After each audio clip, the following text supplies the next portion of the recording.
کی جلد اول میں سے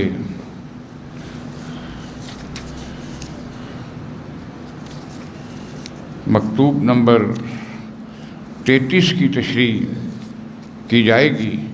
اس کی ابتدا پچھلے درس میں ہو چکی تھی۔ اب اس سے اگلا اقتباس پڑھ کر سنایا جائے گا اور اس کی تشریح کی جائے گی۔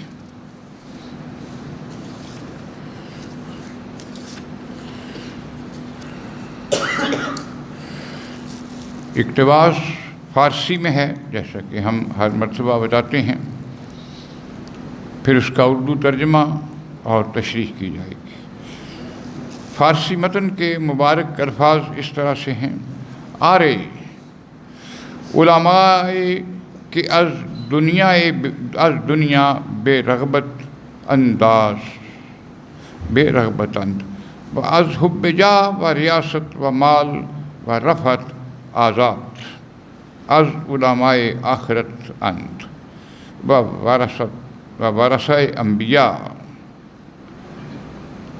علیہم الصلوات و تسلیمات و بہترین خلائق ایشانند کہ فردہ قیامت سیاہی ایشان را بخون شہدائے فی سبیل اللہ وزن خواہند کرد و پلائے این سیاہی خواہد چربید و نوم العلماء عبادت در شان ایشان متحقق است۔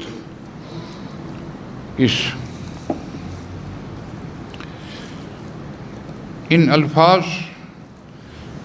کا ترجمہ اس طرح سے ہے: ہاں وہ علماء جو دنیا سے بے رغبت ہیں اور جاہ و مال اور سرداری کی محبت سے آزاد ہیں، وہ علماء آخرت میں سے ہیں اور انبیاء کرام علیہم السلام کے وارث ہیں، اور بہترین خلائق یہی علماء ہیں کہ کل قیامت کے دن ان کی سیاہی کو اللہ تعالیٰ کی راہ میں شہید ہونے والوں کے خون کے ساتھ وزن کریں گے، اور اس سیاہی کا پلہ بھاری رہے گا، اور نوم العلماء عبادت، یعنی علماء کی نیند بھی عبادت ہے۔ انہی علماء کے حق میں یہ حدیث پاک ثابت ہے۔ اس سے پہلے جیسے کہ پچھلے درس میں بیان ہوا تھا، علماء دنیا کے متعلق بات کی گئی تھی کہ دنیا کے علماء کیا ہوتے ہیں، اور ان کی مذمت کی گئی تھی۔ اب یہ اس اقتباس مبارک میں یہ بتایا گیا ہے کہ ہاں وہ علماء جو دنیا سے رغبت نہیں رکھتے اور حب جاہ، ریاست، مال اور بلندی کی لالچ سے آزاد ہیں، وہ اصل میں کیا ہیں؟ وہ علماء آخرت ہیں، اور جو علماء وہ علماء آخرت ہیں، اور وہ انبیاء کرام کے صحیح وارث ہیں علیہم الصلوات و تسلیمات۔ بہترین خلائق دنیا میں اگر کوئی بہترین مخلوق ہے تو وہ علماء کرام ہیں۔ اگر دنیا میں کوئی بہترین مخلوق ہے تو وہ علماء کرام ہیں۔ کل کو ان کی جو سیاہی ہے، سیاہی سے مراد وہ دوات ہے جس سے علماء کرام سیاہی لے کر، روشنائی لے کر لکھتے ہیں، ہماری ہدایت کے لیے، ہدایت خلق کے لیے وہ کتابیں لکھتے ہیں، اس طرف اشارہ ہے۔ ان کی جو سیاہی ہے، ان کی دوات کی جو سیاہی ہے، ان کے ہاتھوں کی جو میل ہے، ان کے ہاتھوں پہ جو سیاہی لگی ہے، وہ سیاہی ایسی سیاہی ہے کہ جو اللہ پاک اس سیاہی کا وزن کرے گا شہداء کے خون سے۔ ان شہداء کے خون کو ایک طرف رکھا جائے گا ترازو کے پلڑے میں، اور دوسری طرف علماء کی ان سیاہی کو رکھا جائے گا جس سے وہ عمر بھر خلق خدا کی ہدایت کے لیے کتابیں لکھتے رہے، وہ تحریر کا کام کرتے رہے اس مبارک سیاہی سے۔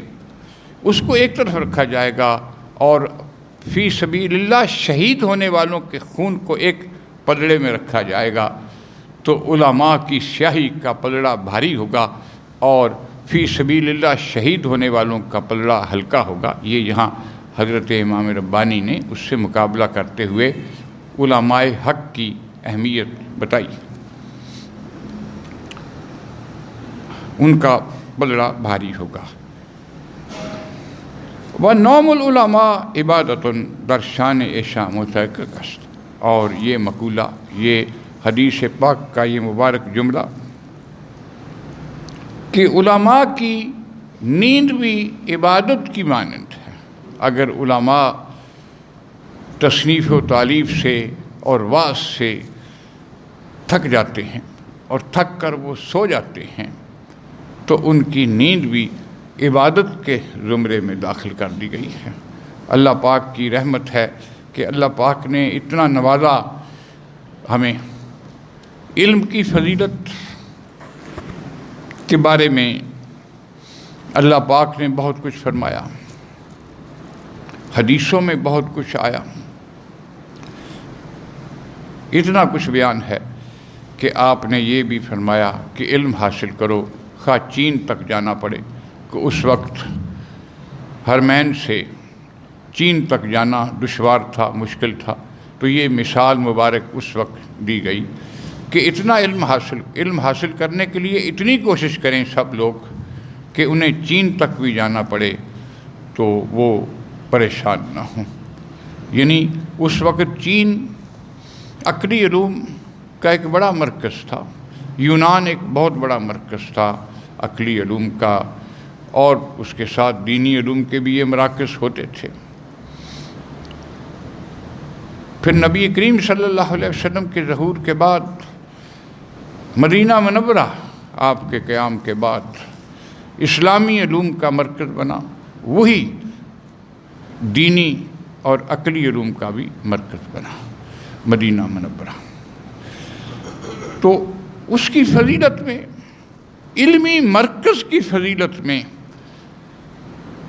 بہت کچھ کہا گیا، علماء نے بہت کچھ لکھا، حدیثیں جمع کی اس موضوع پر، آیات کے حوالے آئے، صحابہ اور بزرگوں کے اقوال جمع کیے گئے علمی مراکز کے سلسلے میں، اور پھر علم کی فضیلت میں تو بہت کچھ کہا گیا کہ علم حاصل کریں قبر کے کنارے تک۔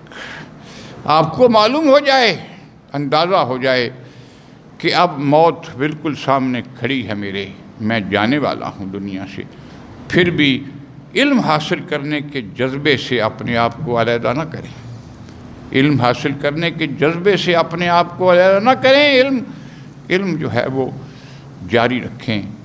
آپ کے یہ کوشش ہے نا، انسان صرف کوشش کر سکتا ہے، کوشش ہے، اس کوشش میں جو آپ وقت صرف کریں گے وہ وقت اللہ پاک کے نزدیک سب سے قیمتی وقت ہوگا آپ کی زندگی کا۔ بس ایک بہت بڑے عالم کی مثال کتابوں میں درج ہے، ان کا نام تھا علامہ ابو ریحان البیرونی۔ یہاں ہندوستان بھی آئے، سلطان محمود غزنوی کے ساتھ آئے، یہاں رہے، بہت عرصہ یہاں رہے۔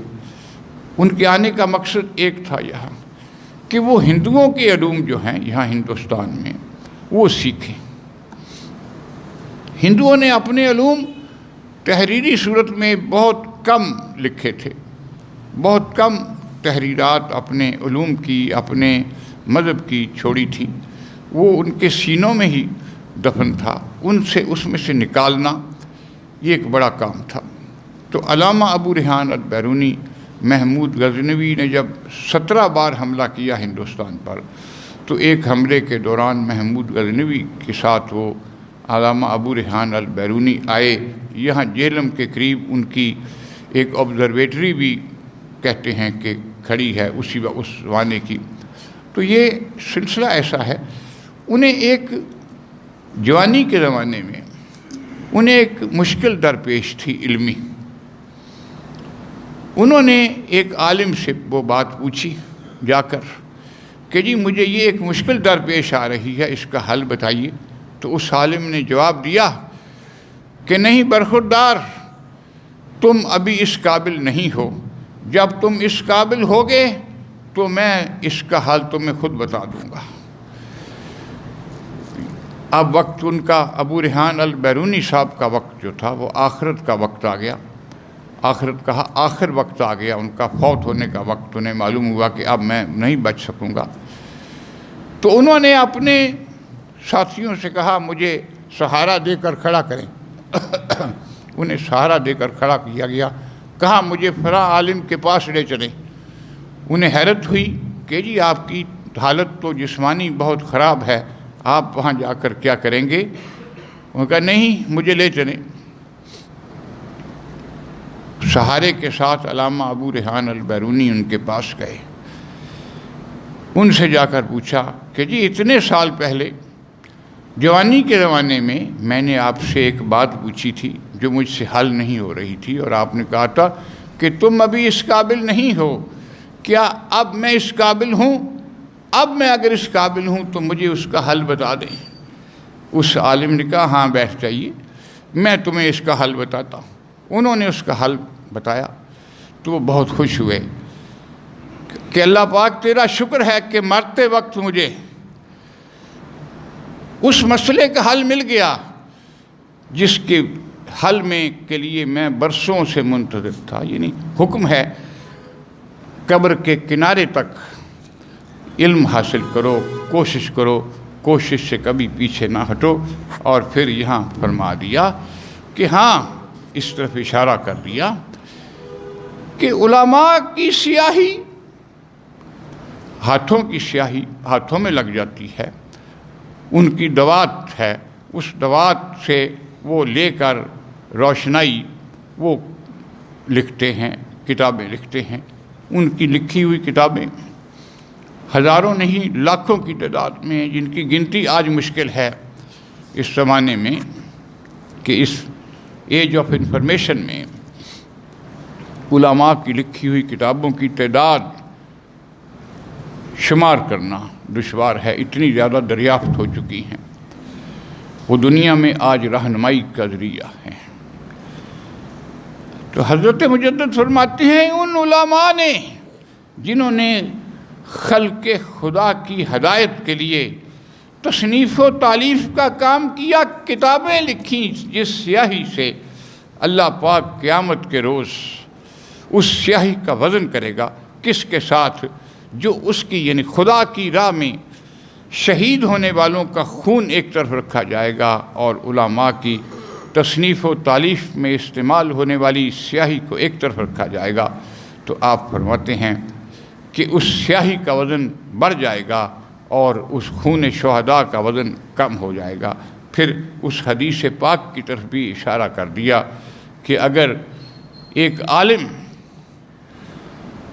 درس کے بعد، ایک عالم اگر تصنیف و تعریف کے بعد، کتابیں لکھنے کے بعد تھک جائے اور تھک کر سو جائے تو اس کی نیند کو بھی اللہ پاک نے عبادت کے برابر رکھ دیا ہے۔ تو نوم العلماء عبادت، علماء کی نیند عبادت کے برابر ہے۔ اس کی یہ شرح اس سے اگلے اقتباس کی طرف ہم بڑھ رہے ہیں۔ اس میں تزکیہ نفس اور تعلقات دنیا کا بیان ہے۔ اقتباس مبارک ہے فارسی کا۔ آرے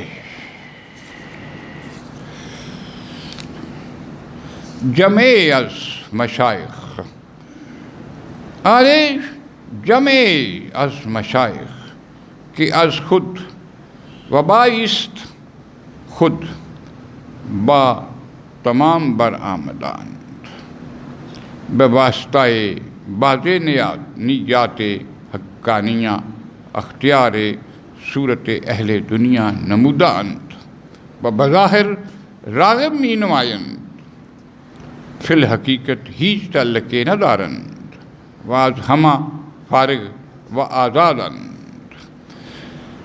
آگے رجال لا تلیہہم تجارت ولا بیع عن ذکر اللہ، یہ اس طرف اشارہ کیا گیا ہے۔ اس مبارک فارسی اور عربی اقتباس کا اردو ترجمہ اس طرح سے ہے، ہاں بعض مشائخ جو اپنی خواہش اور اپنے ارادے سے بالکل باہر آ چکے ہیں، نکل چکے ہیں، بعض نے درست اور خالص نیتوں کے واسطے اہل دنیا کی صورت اختیار کر لی ہے اور بظاہر دنیا کی طرف راغب معلوم ہوتے ہیں، لیکن در حقیقت دنیا سے کسی قسم کا تعلق نہیں رکھتے اور سب سے فارغ اور آزاد ہیں۔ انہی لوگوں کے بارے میں اللہ پاک کا ارشاد ہے، یہی وہ لوگ ہیں جن کو تجارت اور خرید و فروخت اللہ کی یاد سے غافل نہیں کرتی۔ اس کا مطلب یہ ہے کہ بالکل آپ دیکھیے اللہ پاک نے کہا ہے مجھے یاد کریں، ہر وقت میری یاد کریں، ہر وقت میری یاد میں مصروف رہیں۔ یہاں یہ بتا دیا گیا ہے، ہاں یہ درست ہے، ہاں یہ بات درست ہے کہ اللہ پاک کی یاد آپ کو ہر وقت آئے، آپ ہر وقت اللہ پاک کا نام لیں۔ 5 وقت کی نماز تو فرض کر دی گئی، تلاوت بھی حکم ہو گیا۔ یہاں یہ فرمایا گیا کہ ہاں یہ درست ہے سب کچھ، لیکن دنیا چھوڑ دینا اللہ کی یاد میں درست نہیں ہے۔ اللہ کی یاد کے لیے دنیا چھوڑ کر جنگل میں چلے جانا درست نہیں ہے ہر ایک کے لیے۔ دنیا چھوڑ کر جنگل میں جا کر ایک لات پر کھڑے ہو کر اللہ اللہ کرنا، کبھی دوسری لات پر کھڑے ہو کر اللہ اللہ کرنا، کبھی کنویں میں لٹک کر اللہ اللہ کرنا، یہ ٹھیک نہیں ہے۔ آپ اللہ اللہ ضرور کریں، اللہ کو یاد ضرور کریں۔ کس طرح سے یاد کریں؟ مخلوق کے درمیان بیٹھ کر یاد کریں گے، اس میں 20 مرتبہ بیان آ چکا ہے ان مکتوبات میں۔ اگر مخلوق کے درمیان بیٹھ کر اللہ اللہ کریں گے، مخلوق کو بتائیں گے اللہ اللہ کیا ہے، اللہ کیا ہے پہلے یہ بتائیں گے، توحید کیا ہے پہلے مخلوق کو یہ بتائیں گے، رسول کیا ہے، رسالت کیا ہے، یہ بیٹھ کر دنیا کے درمیان بات کریں گے تو وہ جنگل میں جا کر علیحدہ رہ کر اللہ اللہ کرنے سے افضل ہے، بہتر ہے۔ کیوں کہ یہ انبیاء کرام کا طریقہ کار ہے۔ اسے کہتے ہیں دعوت، تبلیغ۔ دعوت اور تبلیغ کا فریضہ انبیاء کرام نے ادا کیا۔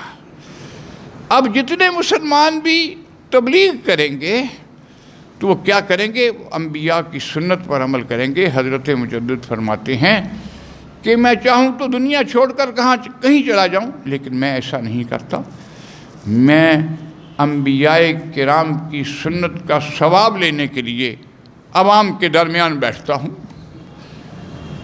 میں ہاتھ اٹھاتا ہوں دعا کے لیے کہ ہمارے نبیوں نے ہاتھ اٹھائے، ہمارے نبی نے ہاتھ اٹھائے، میں نبی کی سنت کا ثواب لینے کے لیے میں بھی ہاتھ اٹھاتا ہوں۔ اللہ پاک قبول فرما لے، اس کا کرم ہے۔ میں تو نبی کی سنت کا ثواب لینے کے لیے ہاتھ اٹھاتا ہوں۔ میں تو نبی نے جو تبلیغ کا فریضہ انجام دیا، اس فریضے کا ثواب لینے کے لیے عوام کے درمیان بیٹھا ہوں۔ آپ نے یہ بھی لکھا ہے، میں پہلے بتا چکا ہوں، اپنے شیخ کو لکھا ہے کہ حضرت پہلے تو کچھ اور معلوم ہوتا تھا، اب کچھ اور ہے۔ پہلے میں بالکل دنیا سے کنارہ کش تھا، دنیا سے میں علیحدہ رہتا تھا، علیحدہ رہتا تھا دنیا سے، تو تھوڑا سا نقصان بھی ہو جاتا تھا میرا تو مجھے لگتا تھا بہت بڑا نقصان ہو گیا ہے۔ اب میں دنیا کے اندر آ بیٹھا ہوں، حکم ہے اس کا، حکم مجھے ہوا ہے تو میں دنیا کے اندر آ بیٹھا ہوں۔ میں دنیا کے لیے دعا کے لیے ہاتھ اٹھاتا ہوں تو ایک شخص آ کے کہتا ہے کہ میرا یہ نقصان ہو گیا، دوسرا آ کے کہتا ہے کہ مجھے یہ ہو گیا، مجھے وہ ہو گیا۔ میں ان سب کی باتیں سنتا ہوں تو اللہ پاک میں تیرا شکر ادا کرتا ہوں کہ اتنا کچھ مجھے نہیں ہو گیا، ان کو ہو گیا ہے، ان پر رحم کر۔ اب مجھے وہ بڑے بڑے نقصانات نہیں نظر آتے اللہ پاک، وہ مجھے اب چھوٹے معلوم ہوتے ہیں کہ میں تو اتنے نقصان میں نہیں ہوں۔ مجھے حکم ہوا ہے کہ میں مخلوق کے درمیان بیٹھوں تو میں آ کر بیٹھا ہوں مخلوق کے درمیان، میں تبلیغ کے حکم سے آ کر بیٹھا ہوں۔ یہ فرما رہے ہیں کہ اب کیا ہے کہ یہ دیکھیے نا، اس طرف اشارہ ہے کہ ان گنت لوگ ہیں جو اپنی تجارت میں مصروف ہیں، کوئی کاروبار کر رہا ہے، کوئی کچھ کاروبار کر رہا ہے، ان گنت اصحاب ہے جو ملازمت کر رہے ہیں، ملازمتیں کر رہے ہیں، جگہ جگہ دفتروں میں بیٹھے ہیں۔ لیکن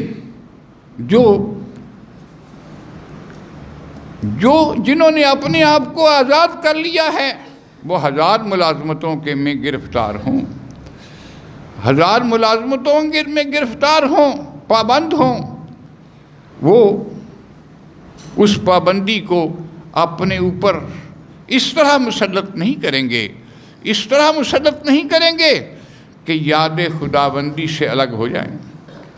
وہ اس مصروفیت میں بھی اللہ پاک کو یاد رکھیں گے اور کوئی ایسا کام نہیں کریں گے جس سے اللہ پاک کی ناراضی کا سبب بنے اور اللہ پاک سے لا تعلقی کا سبب بنے۔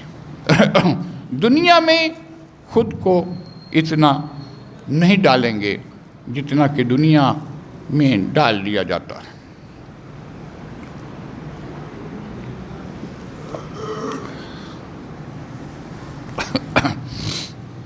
یہاں کس طرف ایک اہم بات کی طرف اشارہ ہے، وہ اشارہ ہے علماء آخرت کی طرف، علماء آخرت کی طرف۔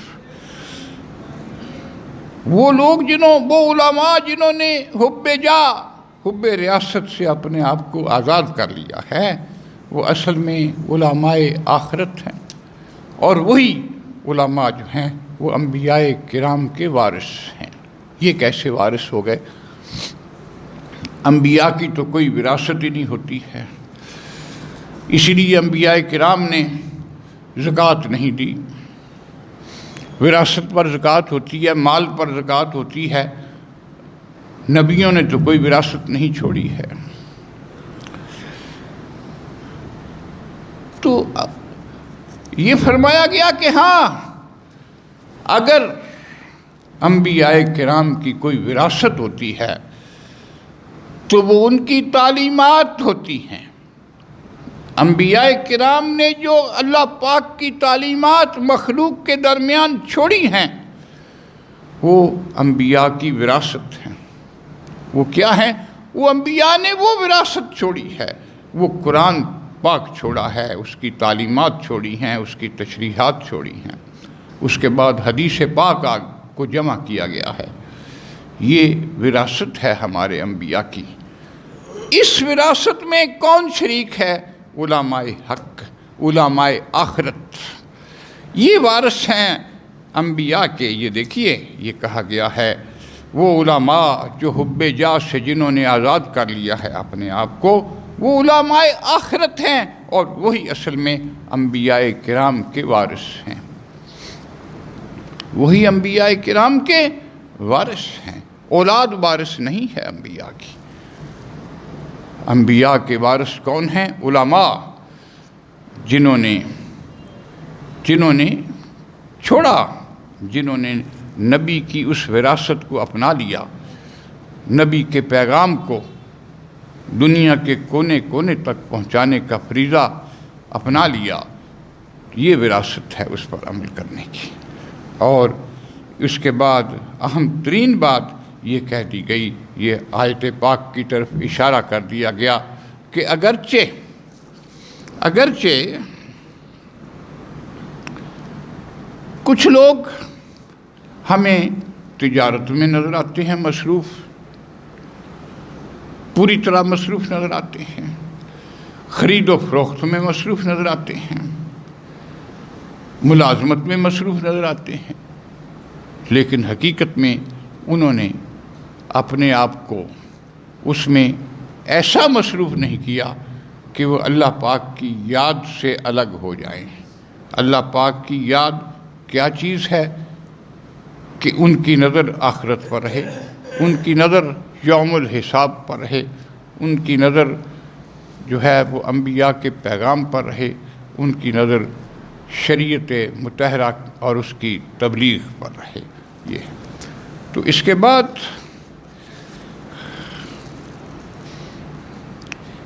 بعد حضرت نے اور دوسرے بیانات کیے ہیں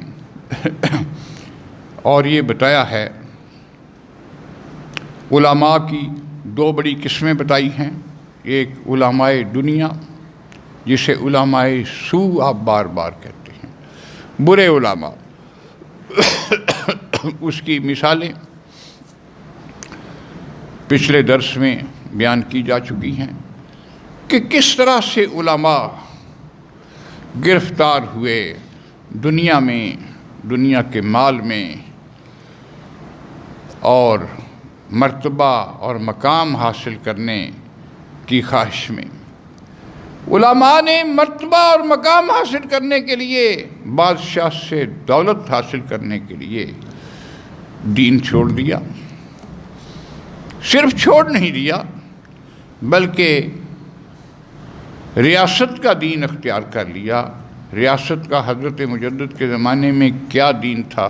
ریاست کا اس وقت دین تھا صلح کل کا، کہ معاشرے میں مذہبی تفریق نہ ہو، یہ نہ کہا جائے یہ مسلمان ہے، یہ ہندو ہے، یہ عیسائی ہے، یہ یہودی ہے، یہ نہ کہا جائے۔ اس وقت عیسائی یہودی موجود تھے ہندوستان میں اور وہ تبلیغی سرگرمیوں میں مصروف تھے،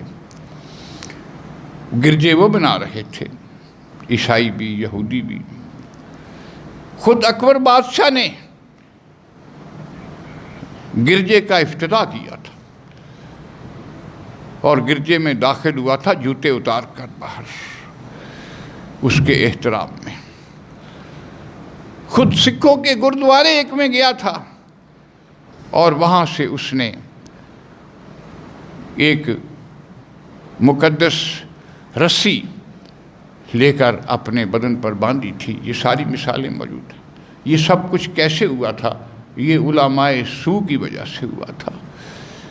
علماء کی دو قسمیں آپ نے بتائی ہیں پچھلے اقتباسات میں، علماء دنیا، ان کی مذمت، اور علماء سو کے بدکرداری کا بار بار ذکر ہوا تھا، اور اب اس میں ذکر ہو رہا ہے علماء آخرت کا۔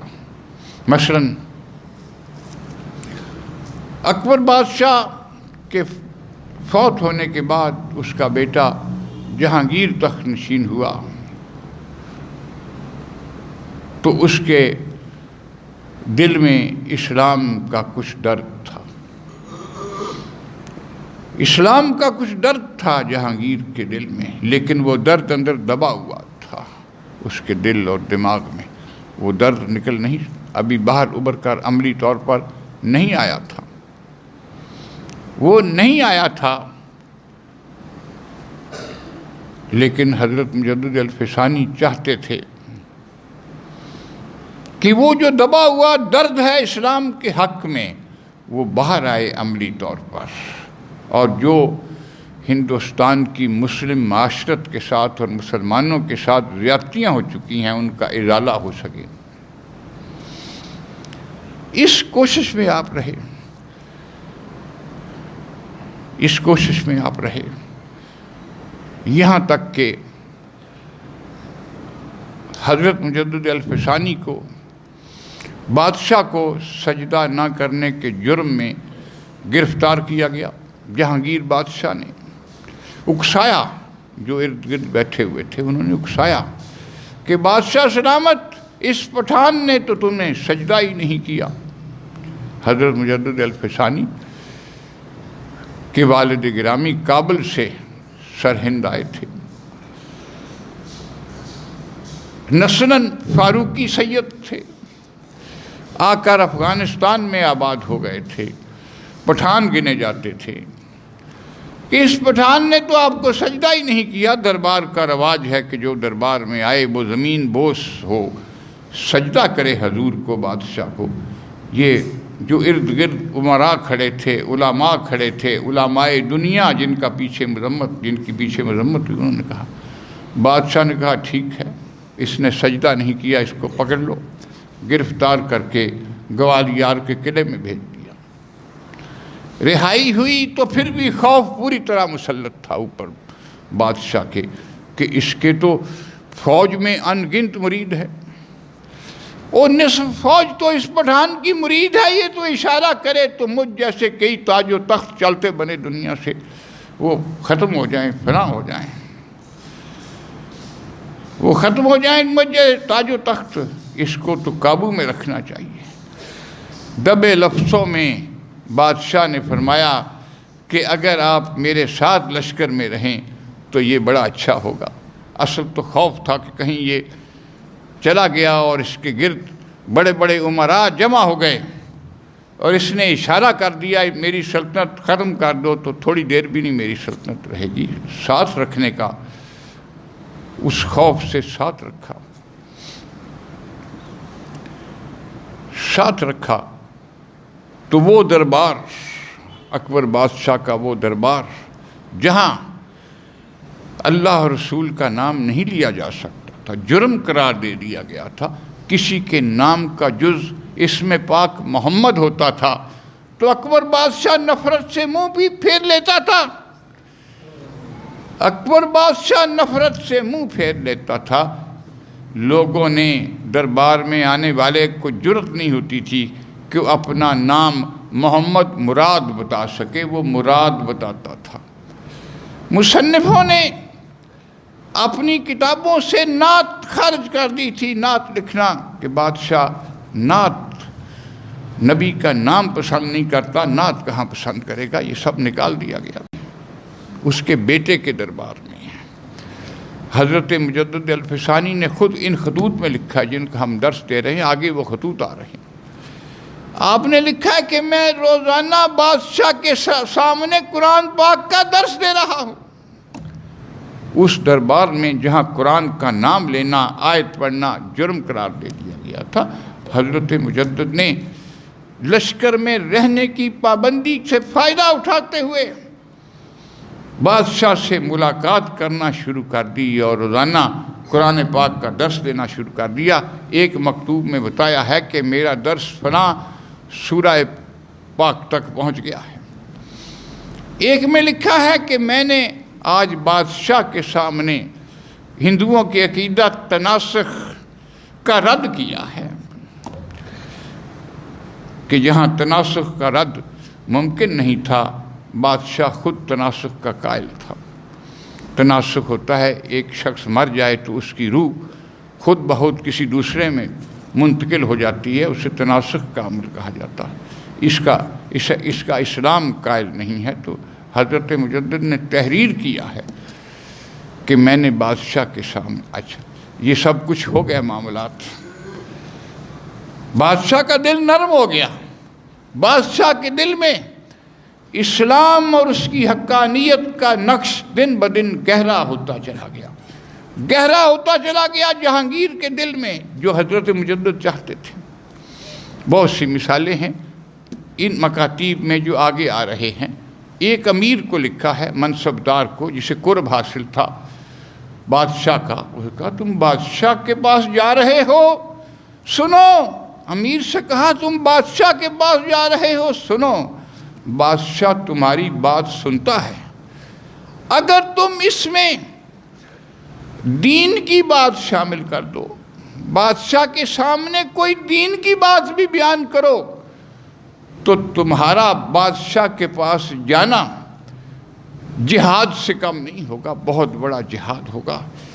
کہ ہم جیسے فقراء، مثال دی ہے کہ ہم جیسے فقراء ساری زندگی جنگلوں میں جا کر عبادت کریں تو تیرا ایک جملہ بادشاہ کے سامنے اسلام کے حق میں کہا ہوا زیادہ وزن رکھے گا میری ساری عمر کی عبادت کے مقابلے میں. دیکھیے اتنی بڑی بات کوئی معمولی بات نہیں تھی کہہ دینی، اس کی اہمیت بتا دینی. پھر بادشاہ کو آہستہ آہستہ اس بات کا احساس ہوا کہ اب میرے پاس کوئی علماء ہونے چاہیے جو مجھے دین سکھائیں، جو مجھے دین سکھائیں. جہانگیر نے ملک کے وزیر اعظم نواب مرتضی خان فرید بخاری سے کہا کہ میرے لیے 4 علماء مہیا کریں. ملک کے مفتی اعظم میاں صدر جہاں سے یہی بات کہی جب حضرت مجدد کو معلوم ہوا. دیکھیے کوئی اور پیر ہوتا، کوئی حلوہ مانڈا کھانے والا پیر ہوتا تو پھولوں نہ سماتا، کپڑوں سے باہر ہو جاتا اپنے کامیابی کے شوق میں کہ یہ میری کامیابی ہے، یہ میں نے بادشاہ کو اس طرف لایا ہوں، بہت بڑی کامیابی ہے میری. اس کے منفی پہلو سے فوراً آگاہ ہو گئے، اس کے منفی پہلو سے فوراً آگاہ ہو گئے. مرتضی فرید بخاری کو بھی اور میاں صدر جہاں مفتی اعظم کو بھی خط لکھا، خط موجود ہے. خبردار 4 علماء اکٹھے نہ کرنا، 4 علماء اکٹھے نہ کرنا. وہ پھر سے اکبر بادشاہ نے جیسے علماء کو اکٹھا کیا تھا مذہبی مباحث سننے کے لیے. ایک عالم، میں نے بتائی تھی تفصیل، ایک عالم کھڑا ہو کر ایک مسئلہ بیان کرتا تھا، دوسرا عالم انعام لینے کے لیے، منصب لینے کے لیے اسی مسئلے کو دلائل سے، کتابوں کے حوالوں سے غلط ثابت کرتا تھا. تو بادشاہ جس کی زیادہ تعلیم نہیں تھی وہ سمجھا کہ اسلام تو محض اختلافات کے مجموعے کا نام ہے. ایک شرعی مسئلہ، فقہی مسئلہ بیان کیا جائے، دوسرا اٹھ کر اس کو غلط ثابت کر دے، دوسری طرف لے جائے تو کوئی بات نہیں، مسائل تو ہیں ہی، کچھ اہمیت ہی نہیں رکھتے. ایسا نہ ہو کہ 2 علماء اکٹھے ہو جائیں اور وہ ایک دوسرے سے سبقت لے جانے کی کوشش کریں. تم ایک عالم کا انتظام کرو. عالم آخرت کا لفظ لکھا ہوا، یہاں بھی عالم آخرت کا لفظ آیا ہے اس مکتوب.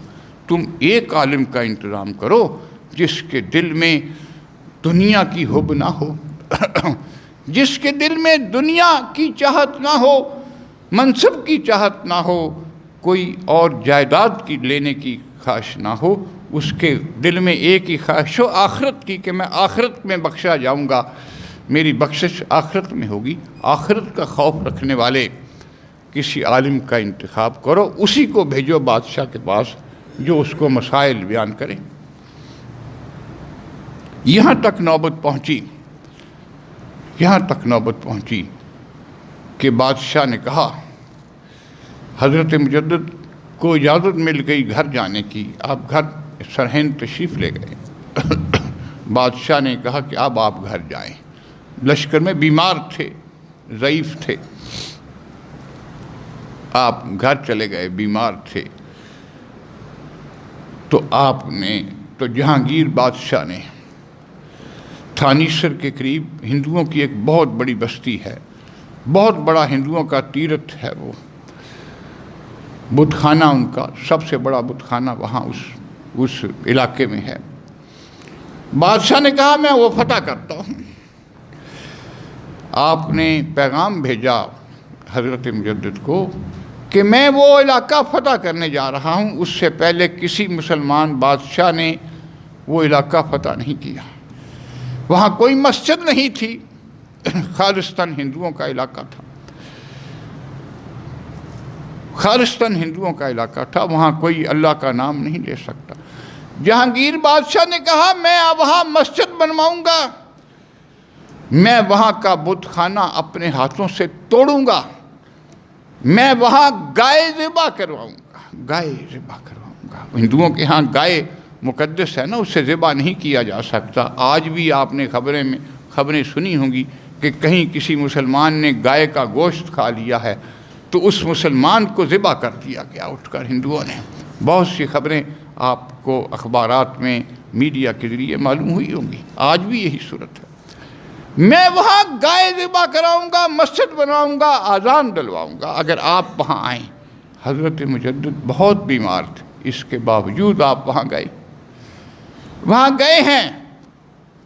بادشاہ نے خود لکھا ہے اپنی ڈائری میں کہ میں پہلا بادشاہ ہوں جس نے یہ علاقہ فتح کیا، وہاں مسجد بنوائی، وہاں کا بت کدا جو سب سے بڑا بت کدا ہے ہندوؤں کا، وہ میں نے توڑا، اپنے ہاتھوں سے بت توڑے، میں نے وہاں گائے ذبح کی، گائے کا خون ان بتوں کے اوپر ڈالا گیا،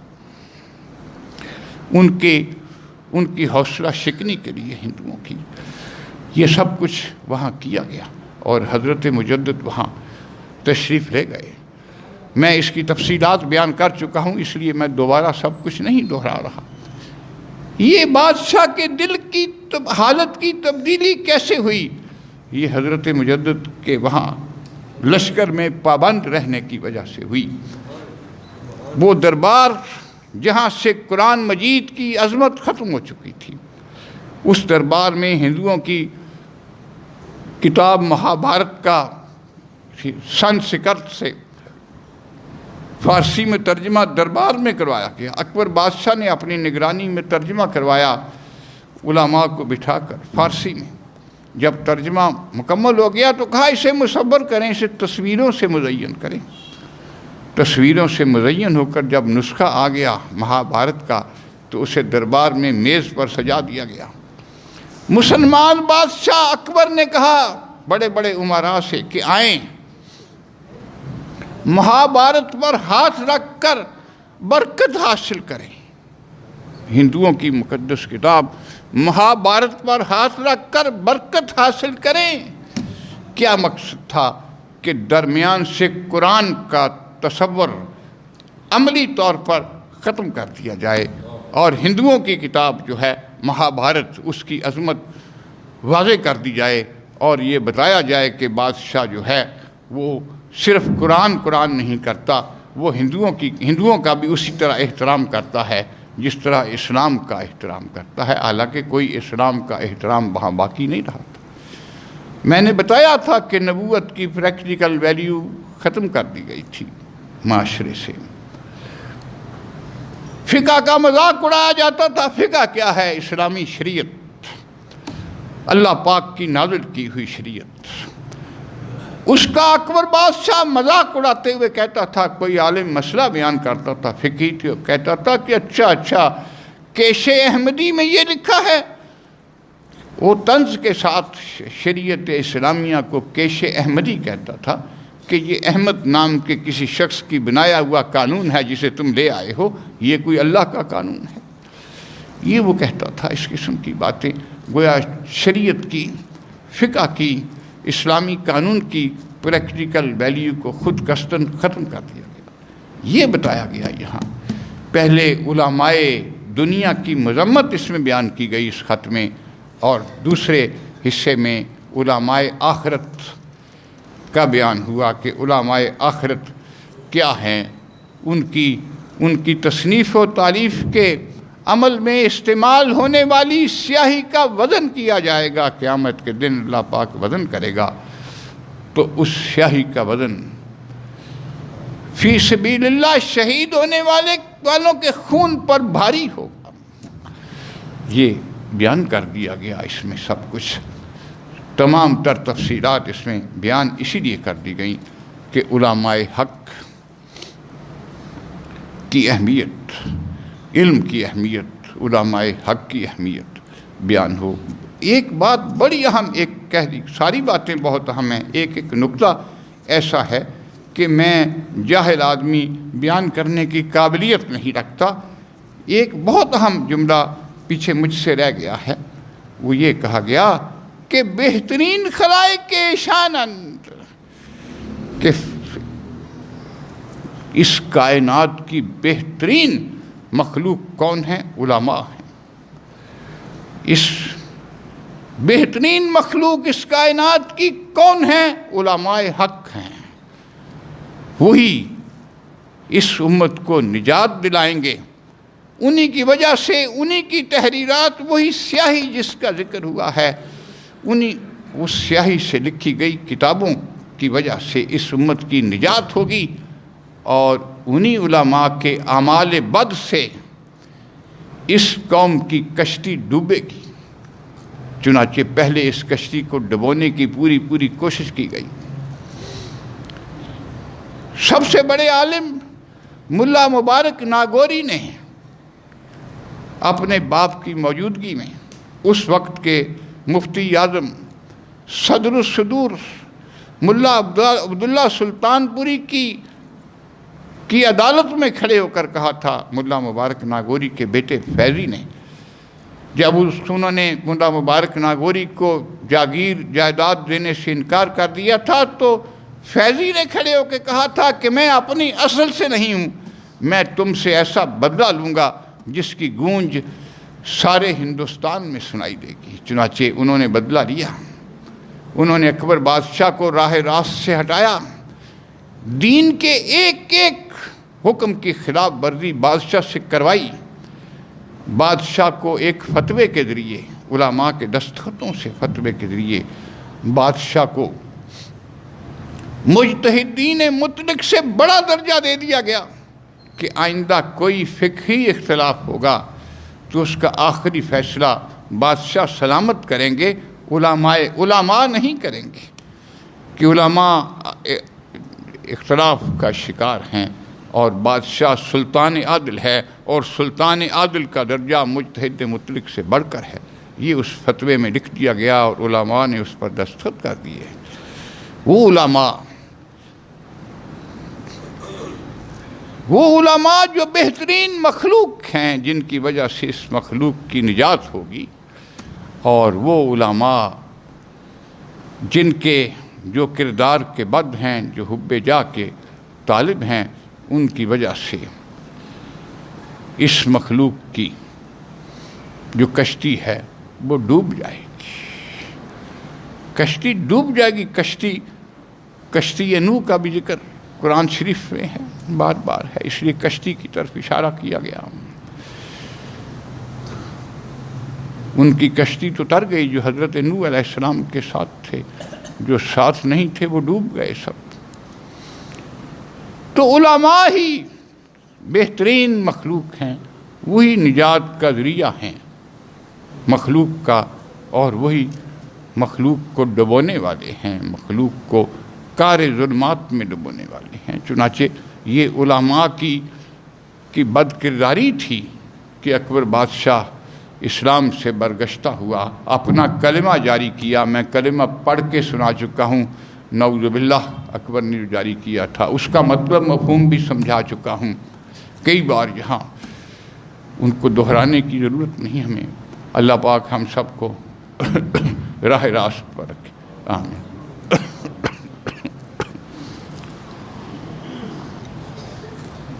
اعوذ باللہ من الشیطان الرجیم، بسم اللہ الرحمن الرحیم، بسم اللہ۔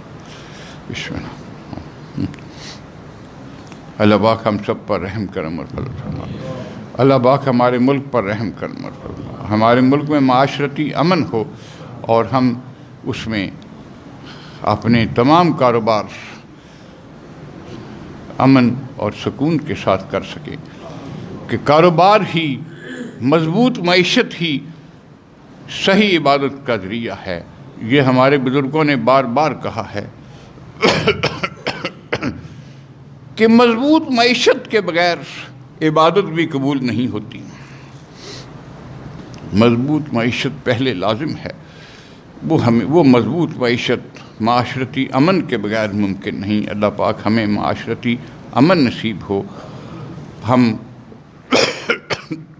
ہماری اولاد راہ راست پر رہے اور ہم سب ان کی تعلیم اور تربیت کر سکیں۔ ہم اپنے بزرگوں کے نقش قدم پر اس طرح چل سکیں کہ شریعت حقہ کی عملی طور پر ہماری مملکت میں حکمرانی ہو، شریعت حقہ کی حکمرانی۔ آخر دعوانا